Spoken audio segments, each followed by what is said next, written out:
ಬರೋದಕ್ಕೆ ತಡ ಯಾಕಾಯ್ತು? ಇದನಿ ಎಲ್ಲೋದ? ಗುರುಗಳೇ, ದಣಿ ಇಲ್ಲ. ನನ್ನ ಮಾತಿನ ಅರ್ಥ ದಣಿ ವಿಜಯನಗರದಲ್ಲಿ ನಮ್ ಜೊತೆ ಇಲ್ಲ ಅಂತ. ದಣಿ ವಿಜಯನಗರದಲ್ಲಿ ಇಲ್ಲ ಅಂದ್ರೆ ಏನ್ ಅರ್ಥ? ಗುರುಗಳೇ, ನಾವು ನಿನ್ನೆ ಮನೆಗೆ ಹೋಗ್ಬೇಕಾದ್ರೆ ಒಂದು ನಾಯಿ ದಾರಿಗೆ ಅಡ್ಡ ಬಂದ್ಬಿಡ್ತು. ದಣಿಯಾಗ ಅದಕ್ಕೆ ಒಂದು ಕಲ್ಲು ಹೊಡೆದ. ಆ ನಾಯಿ ದಣಿನ ಕಚ್ಚಿಬಿಡ್ತು. ನಿಮಗ್ ಗೊತ್ತಾ, ಆ ನಾಯಿ ತುಂಬಾ ಕಡೆ ಕಚ್ಚಿಬಿಡ್ತು ಗುರುಗಳೇ. ಅದಕ್ಕೆ ನಾನು ದಣಿನ ಅವ್ರ ಮನೆಯವರೆಗೂ ಕರ್ಕೊಂಡು ಹೋಗಿ ಅವ್ರ ಅಮ್ಮನ ಜೊತೆ ಬಿಟ್ಟು ಬಂದೆ ಗುರುಗಳೇ. ಮಹಾರಾಜ ಕೃಷ್ಣದೇವರಾಯರು ಆಗಮಿಸುತ್ತಿದ್ದಾರೆ. ಮಹಾರಾಜ ಕೃಷ್ಣದೇವರಾಯರಿಗೆ, ಮಹಾರಾಜ ಕೃಷ್ಣದೇವರಾಯರಿಗೆ, ಮಹಾರಾಜ ಕೃಷ್ಣದೇವರಾಯರಿಗೆ, ಮಹಾರಾಜ ಕೃಷ್ಣದೇವರಾಯರಿಗೆ. ಮಂತ್ರಿಗಳೇ, ಮಹಾರಾಜ್ರೆ, ರಾಜ ದರ್ಬಾರಿನ ಕಾರುಬಾರು ಶುರುವಾಗಲಿ. ಮಹಾರಾಜ್ರೆ, ವೇಲಂಕೊಂಡ ಗ್ರಾಮದಿಂದ ಬಂದಿರೋ ಅತಿಥಿಗಳು ತಮ್ಮನ್ನ ಭೇಟಿ ಮಾಡ್ಬೇಕು ಅಂತಿದ್ದಾರೆ. ಖಂಡಿತವಾಗಿ ಗೌರವದಿಂದ ಅವರನ್ನು ದರ್ಬಾರಿಗೆ ಕರೆಸಿ. ಆಗ್ಲಿ ಮಹಾರಾಜರೇ.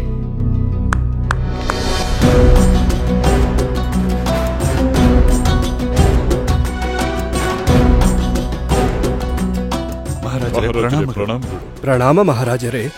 ಏನು ಸಮಸ್ಯೆ ನಿಮ್ಮದು?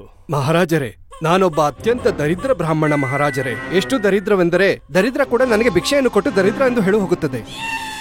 ಮಂತ್ರಿಗಳೇ, ಮಹಾರಾಜರೇ, ಈ ಮಹೋದಯರಿಗೆ ರಾಜಕೋಶದಿಂದ ಧನವನ್ನು ನೀಡಿ. ಇಲ್ಲ ಇಲ್ಲ ಮಹಾರಾಜರೇ, ಧನವು ನನ್ನ ಸಮಸ್ಯೆವಲ್ಲ ಮಹಾರಾಜರೇ. ಹಾಗಿದ್ದರೆ ನಿಮ್ಮ ಸಮಸ್ಯೆ ಏನು? ಮಹಾರಾಜರೇ, ನನಗೊಬ್ಬಳು ರೂಪವಂತೆ, ಗುಣವಂತೆ ಮತ್ತೆ ಲಜ್ಜಶೀಲ ಪುತ್ರಿ ಇದ್ದಾಳೆ, ಸುಪ್ರಿಯಾ. ನಿಮ್ಮ ಪುತ್ರಿ ನಿಮ್ಮ ಸಮಸ್ಯೆಯೇ? ಇಲ್ಲ ಇಲ್ಲ ಮಹಾರಾಜರೇ, ಪುತ್ರಿ ನನ್ನ ಸಮಸ್ಯೆವಲ್ಲ. ನಾನು ಅವಳಿಗೆ ಒಂದು ವಿವಾಹವನ್ನು ಮಾಡಬೇಕು. ನಿಶ್ಚಿಂತರಾಗಿ ಮಾಡಿ ಮದುವೆ, ನಿಶ್ಚಿಂತರಾಗಿ ಮಾಡಿ. ಈ ವಿವಾಹದ ಸಂಪೂರ್ಣ ವ್ಯವಸ್ಥೆ ಹಾಗೂ ಖರ್ಚು ರಾಜಕೋಶದಿಂದ ನೀಡಲಾಗುತ್ತದೆ. ಪುತ್ರಿಯ ಮದುವೆ ಸಮಸ್ಯೆ ಆಗುವಂತಿಲ್ಲ. ಮಹಾರಾಜರೇ, ನಾನೊಬ್ಬ ಅತ್ಯಂತ ದರಿದ್ರ ಬ್ರಾಹ್ಮಣ ಮಹಾರಾಜರೇ. ಎಷ್ಟು ದರಿದ್ರವೆಂದರೆ ದರಿದ್ರ ಕೂಡ ನನ್ನ ಕೈಯಲ್ಲಿ ಭಿಕ್ಷೆಯನ್ನು ಕೊಟ್ಟು ದರಿದ್ರ ಎಂದು ಹೇಳಿ ಹೋಗುತ್ತದೆ. ಆದರೆ ನನ್ನ ಪುತ್ರಿಯ ವಿವಾಹದಲ್ಲಿ ಅದು ಸಮಸ್ಯೆವಲ್ಲ ಮಹಾರಾಜರೇ. ಹಾಗಿದ್ದರೆ ನಿಮ್ಮ ಸಮಸ್ಯೆ ಏನು ಮಹೋದಯರೇ? ಮಹಾರಾಜರೇ, ನನ್ನ ಸಮಸ್ಯೆಯು ಈ ಇಬ್ಬರು ನವಯುವಕರು, ಶ್ರೀನಾಥ ಮತ್ತೆ ಪ್ರಸಾದ. ಮಹಾರಾಜರೇ, ಶ್ರೀನಾಥ ನನ್ನ ಪುತ್ರಿಗೆ ಉಪಯುಕ್ತವಾದ ವರ. ಶ್ರೀನಾಥನು ಬಲವಂತ, ಗುಣವಂತ, ಲಕ್ಷ್ಯಶೀಲ ಮತ್ತೆ ಧನವಂತನೂ ಕೂಡ.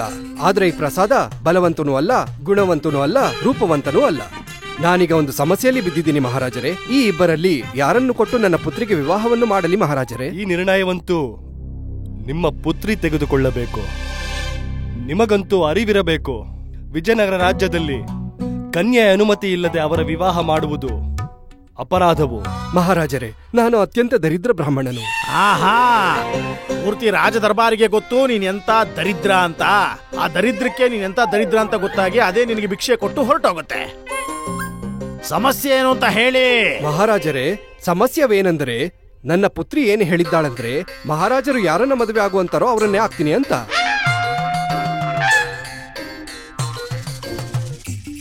ಈಗ ನಾವು ಮದುವೆಯೂ ನಿಶ್ಚಯ ಮಾಡಬೇಕೆ? ಈ ಇಬ್ಬರು ನವಯುವಕರಲ್ಲಿ ನೀವು ಒಬ್ಬರನ್ನು ಆರಿಸಿದರೆ ನಾನು ಅವರ ಜೊತೆ ನನ್ನ ಪುತ್ರಿಯ ವಿವಾಹವನ್ನು ಮಾಡುತ್ತೀನಿ. ಮಹೋದಯ, ನಿರ್ಧಾರ ಅತ್ಯಂತ ಸಾಧಾರಣವಾಗಿದೆ. ನೀವು ಶಾಂತರಾಗಿರಿ ಮತ್ತೆ ಮಹಾರಾಜರನ್ನು ನಿರ್ಣಯ ಮಾಡೋದಕ್ಕೆ ಬಿಡಿ. ನಾನು ಹೇಳ್ತೀನಿ, ನಿಮ್ಮ ಮಗಳು. ಕ್ಷಮಿಸಿ ಆಚಾರ್ಯರೇ, ನನ್ನ ಪುತ್ರಿ ಅವನನ್ನೇ ವಿವಾಹ ಆಗ್ತಾಳೆ ಯಾರನ್ನ ಮಹಾರಾಜರು ಆರಿಸ್ತಾರೆ. ನೀವು ದಯವಿಟ್ಟು ಮೌನವಾಗಿರಿ. ಎಷ್ಟು ಧೈರ್ಯ ಇರಬೇಕು, ನನಗೆ ಮೌನವಾಗಿರೋದಕ್ಕೆ ಆದೇಶ ಕೊಡ್ತೀಯ ನೀನು? ನಾನು ನಿಮ್ಮ ಹತ್ರ ಬೇಡ್ಕೋತಿದ್ದೀನಿ ಆದರಣೀಯರೇ, ಯಾಕೆಂದ್ರೆ ನಾನು ಅರ್ಥ ಆಯ್ತು. ನಾನು ಮೌನವಾಗಿರ್ತೀನಿ, ತಾವು ಸಹ ಮೌನವಾಗಿರಿ ದಯವಿಟ್ಟು. ಮಹಾರಾಜರೇ, ನಾನು ಏನ್ ಹೇಳ್ತಿದ್ದೀನಂದ್ರೆ ಇಂಥ ಹಲವು ಘಟನೆಗಳು ನಡೆದಿವೆ. ಅದನ್ನು ಕೇಳಿದ ನಂತರ ನಿಮಗೆ ನಿರ್ಣಯ ತಗೊಳ್ಳೋದಕ್ಕೆ ಸುಲಭವಾಗುತ್ತದೆ. ಅಂದರೆ ಮಹಾರಾಜರೇ, ನಾವು ಮಧ್ಯರಾತ್ರಿ ವಿಜಯನಗರಕ್ಕೆ ಬಂದ್ವಿ. ನಮ್ಮೆಲ್ಲರಿಗೂ ಹಸಿವಾಗ್ತಾ ಇತ್ತು. ಶ್ರೀನಾಥನು ನಮಗೆ ಒಂದು ಧರ್ಮಶಾಲೆಗೆ ಕರೆದುಕೊಂಡು ಹೋಗಬೇಕೆಂದಿದ್ದ, ಏಕೆಂದ್ರೆ ಅಲ್ಲಿಯ ಭಂಡಾರದಲ್ಲಿ ಭೋಜನ ಸಿದ್ಧವಾಗ್ತಿತ್ತು. ಪ್ರಸಾದನ ಒಪ್ಪಲಿಲ್ಲ. ಆದರೆ ಅವನು ನಮ್ಮನ್ನ ಒಂದು ವೃದ್ಧಿಯ ಗುಡಿಸಲಿಗೆ ಕರೆದುಕೊಂಡು ಹೋದ. ಅಲ್ಲಿ ನಾವು ಸ್ವಲ್ಪ ಹಣವನ್ನು ಕೊಟ್ಟು ಮೊಸರನ್ನವನ್ನು ತಿಂದಿವಿ. ತದನಂತರ ಶ್ರೀನಾಥನು ಹಣವನ್ನು ಕೊಟ್ಟು ನಮಗೋಸ್ಕರ ಧರ್ಮಶಾಲೆಯಲ್ಲಿ ಎಲ್ಲಾ ಸವಲತ್ತಿರೋ ಒಂದು ಕೋಣೆಯನ್ನು ತೆಗೆದುಕೊಂಡ. ಆದರೆ ಪ್ರಸಾದನ ಹಠದಿಂದ ನಾವು ಬಾವಿಯ ಪಕ್ಕದಲ್ಲಿರೋ ತೆರೆದ ಜಾಗದಲ್ಲೇ ಮಲಗಬೇಕಾಗಿತ್ತು. ಮಹಾರಾಜರೇ, ನನ್ನ ದರಿದ್ರತೆಯನ್ನು ನೋಡಿ ರಾಜ್ಯಸಭೆಯಲ್ಲಿ ಹಾಕಿಕೊಳ್ಳಲು ಶ್ರೀನಾಥನು ನನಗೆ ಬಹುಮೂಲ್ಯವಾದ ಉಡುಪನ್ನು ಕೊಟ್ಟನು. ಆದರೆ ಈ ಪ್ರಸಾದನು ಆ ವಸ್ತ್ರವನ್ನು ಜಲದಲ್ಲಿ ನೆನೆಸಿದನು. ಮಹಾರಾಜರೇ, ನನ್ನ ಪುತ್ರಿ ಏನಾದರೂ ಈ ನಿರ್ಣಯವನ್ನು ನಿಮ್ಮ ಮೇಲೆ ಬಿಡದೆ ಹೋಗಿದ್ದರೆ ಈ ಪ್ರಸಾದನನ್ನು ಓಡಿಸಿ ಶ್ರೀನಾಥನ ಜೊತೆ ನನ್ನ ಮಗಳ ವಿವಾಹವನ್ನು ಮಾಡ್ತಿದ್ದೆ. ಇನ್ನೊಂದು ಘಟನೆ ಇದೆ. ಮನೆಯಿಂದ ಹೊರಡಬೇಕಾದರೆ ನನ್ನ ಪುತ್ರಿ ಸುಪ್ರಿಯಾಳು ಶ್ರೀನಾಥನಿಗೆ ಒಂದು ಬಹುಮೂಲ್ಯವಾದ ಉಂಗುರವನ್ನು ಕೊಟ್ಟಳು. ಆದರೆ ಈ ಪ್ರಸಾದನಿಗೆ ಸ್ವಯಂ ನಿರ್ಮಿತ ಕೈಯಿಂದ ಒಂದು ವಸ್ತ್ರವನ್ನು ಕೊಟ್ಟಳು. ಇದರಿಂದ ಪ್ರತೀತವಾಗುವುದೇನೆಂದರೆ ನನ್ನ ಪುತ್ರಿಯು ಶ್ರೀನಾಥನನ್ನು ಇಷ್ಟಪಡುತ್ತಾಳೆ ಅಂತ. ಆದರೆ ಅವಳು ಲಜ್ಜೆಯಿಂದ ಹೇಳಲು ಆಗುತ್ತಿಲ್ಲ. ಆದ್ದರಿಂದ ನಿರ್ಣಯವನ್ನು ನಿಮ್ಮ ಮೇಲೆ ಬಿಟ್ಟಿದ್ದಾಳೆ. ಮಹಾರಾಜರೇ, ನನ್ನ ವಿನಂತಿ ಏನೆಂದರೆ ಇದೆಲ್ಲವನ್ನು ಗಮನದಲ್ಲಿ ಇಟ್ಟುಕೊಂಡು ನೀವು ಒಳ್ಳೆ ನಿರ್ಣಯವನ್ನು ತಗೊಳ್ಳಿ.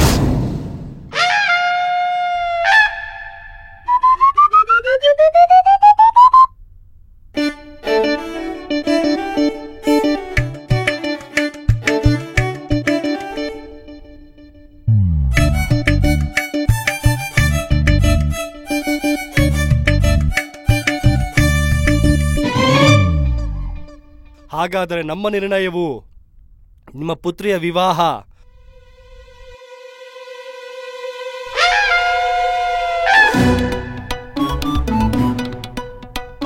ಪ್ರಸಾದನೊಂದಿಗೆ ಆಗಬೇಕು.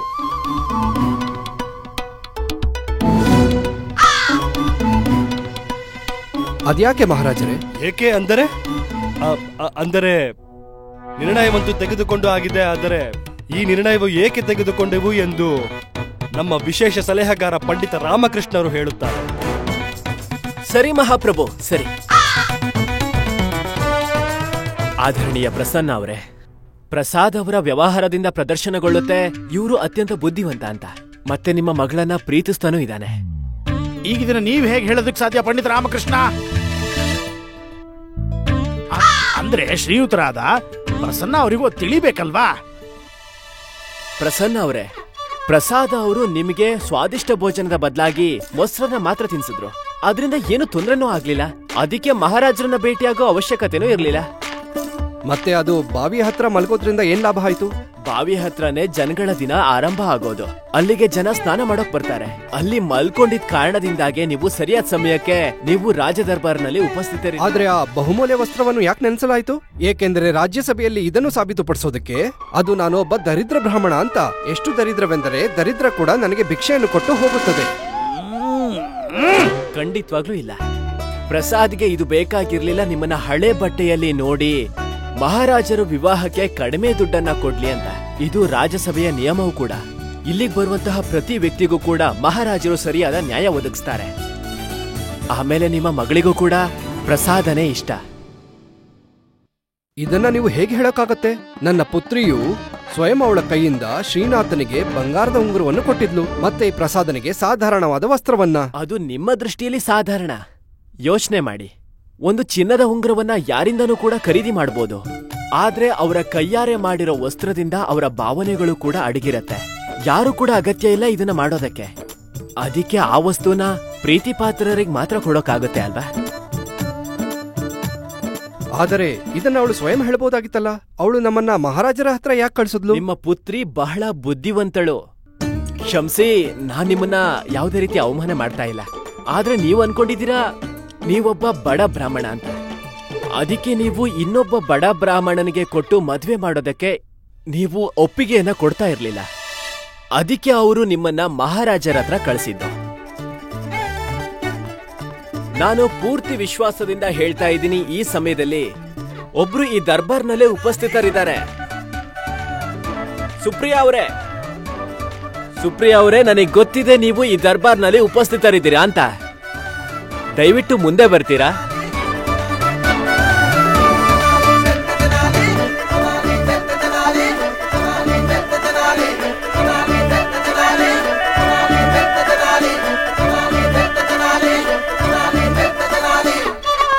ಪ್ರಣಾಮಗಳು ಮಹಾರಾಜರೇ. ಪಂಡಿತ್ ರಾಮಕೃಷ್ಣ, ನಿಮಗೆ ಹೇಗೆ ಗೊತ್ತಿತ್ತು ಸುಪ್ರಿಯಾ ದೇವಿ ಇಲ್ಲೇ ರಾಜ ದರ್ಬಾರಿನಲ್ಲಿ ಇದ್ದಾರೆ ಎಂದು? ಮಹಾಪ್ರಭು, ಇವರ ಜೀವನದ ಮಹತ್ವಪೂರ್ಣ ನಿರ್ಣಯವನ್ನ ತೆಗೆದುಕೊಳ್ಳುವಂತಹ ಸಮಯ ಇದು. ಇದನ್ನು ತಿಳ್ಕೊಳ್ಳುವಂತಹ ಉತ್ಸಾಹ ಎಲ್ಲರಲ್ಲೂ ಕೂಡ ಇರತ್ತೆ. ನೀವು ಧನ್ಯರು. ನಿಮ್ ಬಗ್ಗೆ ಎಷ್ಟು ಕೀಳ್ಪಟ್ಟಿದ್ನೋ ಅದಕ್ಕಿಂತ ಜಾಸ್ತಿ ಒಳ್ಳೆಯವರು. ಆದರಣೀಯ ಪಂಡಿತ್ ರಾಮಕೃಷ್ಣ ಅವರೇ, ಇದನ್ನ ಹೇಳೋದು ತಪ್ಪೇನೂ ಇಲ್ಲ ಅನ್ಸುತ್ತೆ. ನಿಮ್ಮ ಬುದ್ಧಿವಂತಿಕೆಯ ಮುಂದೆ ಒಂದು ಬೃಹತ್ ಸೇನೆ ಕೂಡ ಸೋಲ್ಬೋದು. ಮತ್ತೆ ಈಗ ನೀವು ಅವರನ್ನ ಇನ್ನಷ್ಟು ಹೊಗಳಬಿಟ್ರಿ. ಆಚಾರ್ಯ ಅವರೇ, ನನಗೆ ನಂಬಿಕೆ ಇದೆ, ಅದು ಸರಿಯಾದ ಸಮಯ ಬಂದಾಗ ಖಂಡಿತ ನಿಮ್ ಮುಂದೆ ನಾನೀಗ ಹೇಳಿದ ಮಾತು ನಿಜ ಆಗುತ್ತೆ. ಮಹಾಪ್ರಭು, ವಧುವರರಿಗೆ ನಿಮ್ಮ ಆಶೀರ್ವಾದವನ್ನ ನೀಡಿ. ಅವಶ್ಯವಾಗಿ.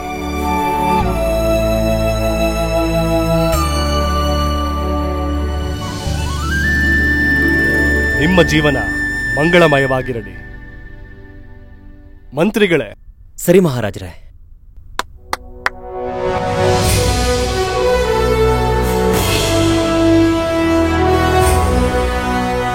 ಇದು ನಮ್ಮ ಕಡೆಯಿಂದ ಒಂದು ಸಣ್ಣ ಉಡುಗೊರೆ. ನಾವು ಘೋಷಿಸುತ್ತೇವೆ, ಈ ವಿವಾಹದ ಸಂಪೂರ್ಣ ಖರ್ಚು ರಾಜಕೋಶ ನೋಡಿಕೊಳ್ಳುತ್ತದೆ.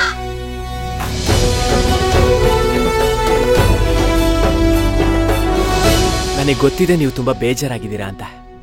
ಆದ್ರೆ ನೀವೊಬ್ಬ ಸಭ್ಯ ಪುರುಷ, ರೂಪವಂತ, ಬುದ್ಧಿವಂತ, ಧನವಂತನು ಕೂಡ. ಮಹಾಕಾಳಿ ನಿಮಗೂ ಕೂಡ ಒಂದು ಯೋಗ್ಯವಾದ ಜೀವನವನ್ನ ಕೊಟ್ಟೆ ಕೊಡ್ತಾಳೆ. ಆದ್ರೆ ಸುಪ್ರಿಯಾಗೆ ಪ್ರಸಾದೇ ಸರಿಯಾದ ವರ.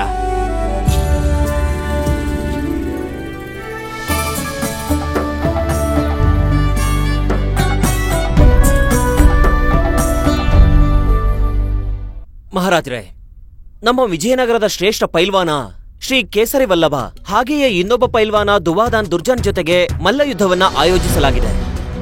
ಈ ದುವಾದಾನ್ ದುರ್ಜನ್ ಯಾರು? ಮಹಾರಾಜರೇ, ಅವನು ಪಕ್ಕದ ರಾಜ್ಯದ ಪೈಲ್ವಾನ. 4 ರಾಜ್ಯದ ಪೈಲ್ವಾನರನ್ನ ಸೋಲಿಸಿ ಈಗ ಅವನು ಕೇಸರಿ ವಲ್ಲಭ ಅವರಿಗೆ ಸವಾಲ್ ಹಾಕಿದ್ದಾನೆ. ಹಾಗೆಯೇ ಶ್ರೀ ಕೇಸರಿ ವಲ್ಲಭ ಆ ಸವಾಲನ್ನ ಸ್ವೀಕರಿಸಿದ್ದಾರೆ. ಅದ್ಭುತ. ಇದೇ ಅಪೇಕ್ಷೆ ಇತ್ತು ನಮಗೆ ಕೇಸರಿ ವಲ್ಲಭರಿಂದ. ಏಕೆಂದರೆ ಅವರು ನಮ್ಮ ರಾಜ್ಯದ ಗೌರವವು. ಮಹಾರಾಜರೇ, ಅವರಿಬ್ರು ನಿಮ್ಮನ್ನ ಭೇಟಿ ಮಾಡಬೇಕು ಅಂತಿದ್ದಾರೆ. ಸಂತೋಷದಿಂದ ಅವರನ್ನು ಆಹ್ವಾನಿಸಿ. ಆಗ್ಲಿ ಮಹಾರಾಜರೇ.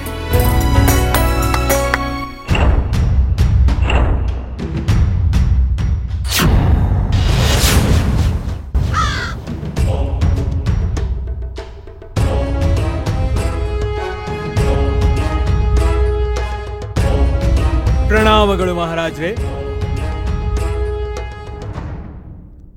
ಪೈಲ್ವಾನ ದುವಾದನ್ ದುರ್ಜನ ಎಲ್ಲಿ?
ಇದ್ಯಾವ ಹೊಗೆನೋ ಇದು?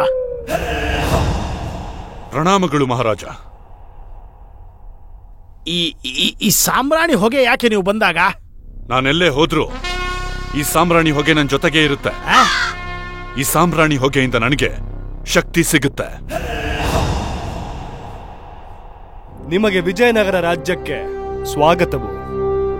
ನೀವು ನಮ್ಮ ರಾಜ್ಯದ ಪೈಲ್ವಾನ್ ಕೇಸರಿ ವಲ್ಲಭರಿಗೆ ಸವಾಲು ಎಸೆದಿದ್ದೀರಿ. ಹೌದು, ಇವರನ್ನ ಹುಳು ತರ ಹೊಸ್ಕಾಕ್ತೀನಿ.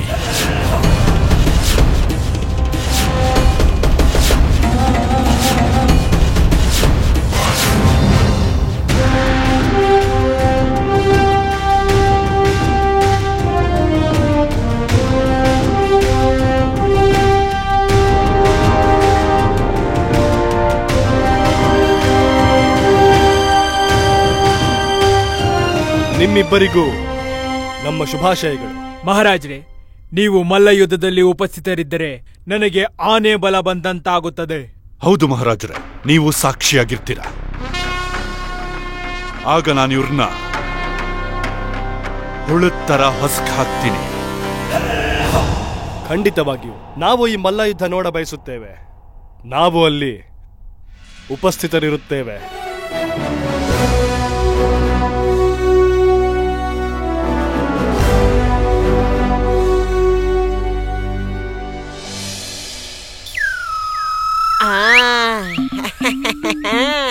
ನಿಮ್ಮ ತೋಳುಗಳು ನನ್ನ ತೊಡೆಯಷ್ಟು ವಿಶಾಲವಾಗಿವೆ.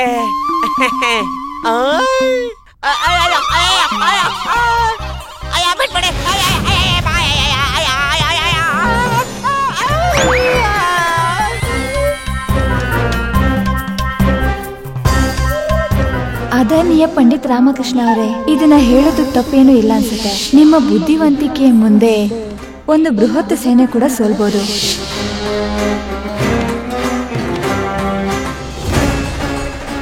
ಪಂಡಿತ ರಾಮಕೃಷ್ಣ, ಈಗ ನೋಡ್ತೀನಿ ನಿನ್ನ ಬುದ್ಧಿವಂತಿಕೆ ನಿನ್ನ ಹೇಗ್ ಕಾಪಾಡುತ್ತೆ ಅಂತ. ಎಂತ ಆನಂದವಾದ ಸಮಯ ಇದು. ಅಯ್ಯ, ಈಗ ಸಂತೋಷ ಆಗ್ತಿದೆ, ತುಂಬಾ ಸಂತೋಷ ಆಗ್ತಿದೆ. ಅರೆ ಸೌಧಾಮಿನಿ, ಎಲ್ಲಿದ್ಯಾ? ಬಾಯಿಲ್ಲಿ.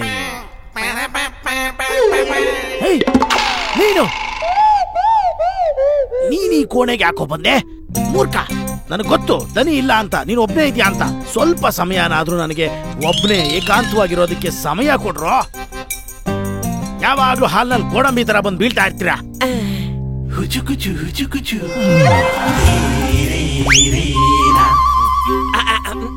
ಗುರುಗಳೇ, ನನ್ನ ಮನಸ್ಸಿನಲ್ಲಿ ಒಂದು ವಿಚಾರ ಬಂದಿದೆ.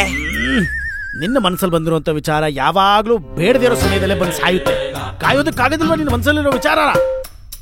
ಹೇಳೋ. ಗುರುಗಳೇ, ವಿಜಯನಗರದಲ್ಲಿ ಮಲ್ಲ ಯುದ್ಧವನ್ನ ಆಯೋಜನೆ ಮಾಡಿದ್ದಾರೆ. ಗೊತ್ತಿದೆ ನನಗೆ. ಏನೀಗ? ಗುರುಗಳೇ, ಅದೇನ್ ಹೇಳ್ತೀನಿ ಅಂದ್ರೆ, ನೀವು ಈ ಮಲ್ಲ ಯುದ್ಧದಲ್ಲಿ ಭಾಗವಹಿಸಬೇಕು ಅಂತ. ಯಾಕೆ ಅಂದ್ರೆ ಇಡೀ ವಿಜಯನಗರದ ಜನತೆಗೆ ಗೊತ್ತಾಗ್ಬೇಕು, ನೀವು ಬರೀ ಪ್ರಕಾಂಡ ಪಂಡಿತರು ಮಾತ್ರ ಅಲ್ಲ, ನೀವು ಶಕ್ತಿವಂತ, ಬಾಹುಬಲಿ, ತುಂಬಾ ಬಲಶಾಲಿ. ಹಾಗಾಗಿ ನಿಮ್ಮನ್ನ ದೈಹಿಕವಾಗಿಯೂ ಕೂಡ ಯಾರು ಸೋಲ್ಸೋದಿಕ್ಕಾಗಲ್ಲ ಅಂತ. ಮೂರ್ಖ, ಯಾಕೆ ನನ್ನಿಂದ ಶಿಕ್ಷೆಯನ್ನು ತಗೊಳ್ತಾನೆ ಇರ್ತೀಯ? ಇಂಥ ಸುಂದರ ಸಮಯದಲ್ಲಿ ಆ ಮಲ್ಲ ಯುದ್ಧದ ಚರ್ಚೆ ಬೇಕೇನಾ? ಅತಿ ಉತ್ತಮ ವಿಚಾರ ತತ್ತು. ಮನೆ ಸರಿಯಾಗಿ ಹೇಳ್ತಿದ್ದಾರೆ. ನಾನು ಹೇಳ್ತಿದ್ದೀನಿ, ನೀವು ಕೂಡ ಈ ಸ್ಪರ್ಧೆಯಲ್ಲಿ ಭಾಗವಹಿಸಬೇಕು.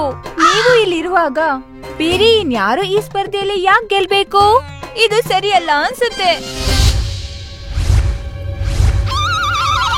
ಇಲ್ಲ. ಏನಾಯ್ತು ಗುರುಗಳೇ, ಹೆದರ್ಕೊಂಡ್ಬಿಟ್ರಾ? ನೀವು ನನ್ನ ಮೇಲೆ ಕೋಪ ಮಾಡ್ಕೋತಾ ಇದ್ದೀರಾ?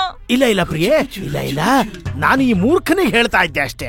ನೋಡಿಲಿ, ನಿಜವಾದ ಸತ್ಯ ಏನು ಅಂದ್ರೆ, ಈ ಸ್ಪರ್ಧೆ ಆಗ್ತಾ ಇರೋದು ಪೈಲ್ವಾನ್ಗಳ ನಡುವೆ. ಹಾಗಾಗಿ ನಾನಿಲ್ಲ ಇದರಲ್ಲಿ. ಯಾಕಂದ್ರೆ ನಾನೊಂದು ಅತ್ಯಂತ ಮಹತ್ವಪೂರ್ಣ ಸಾಧನೆಯನ್ನ ಶುರು ಮಾಡಿದ್ದೀನಿ.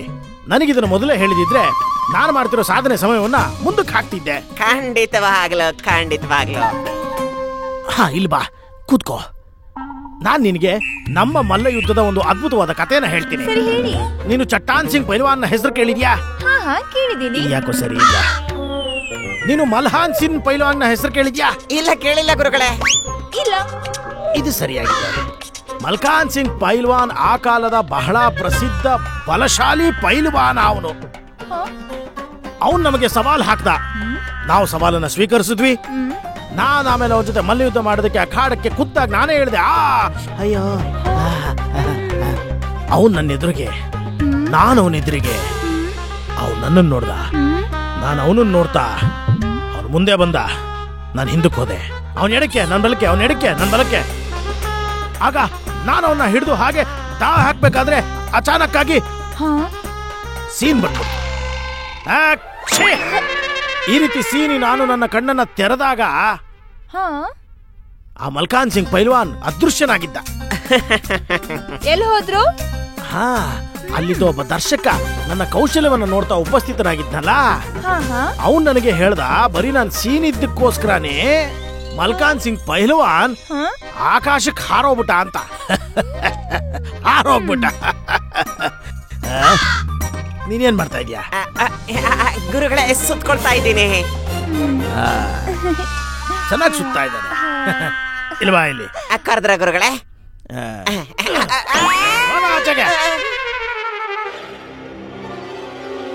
ಮನೆ ನಿನ್ನ ನಾನು ಆಮೇಲೆ ನೋಡ್ಕೋತೀನೋ. ನಾನೀಗ ಸಿಕ್ಕಾಕ್ಸ್ಬೇಕಾಗಿರೋದು ಪಂಡಿತ ರಾಮಕೃಷ್ಣನನ್ನ. ಬಲದ ವಿರುದ್ಧ ಬುದ್ಧಿವಂತಿಕೆಯ ಪರೀಕ್ಷೆ ಕೊಡೋದಕ್ಕೆ ತಯಾರಾಗು ಪಂಡಿತ ರಾಮಕೃಷ್ಣ.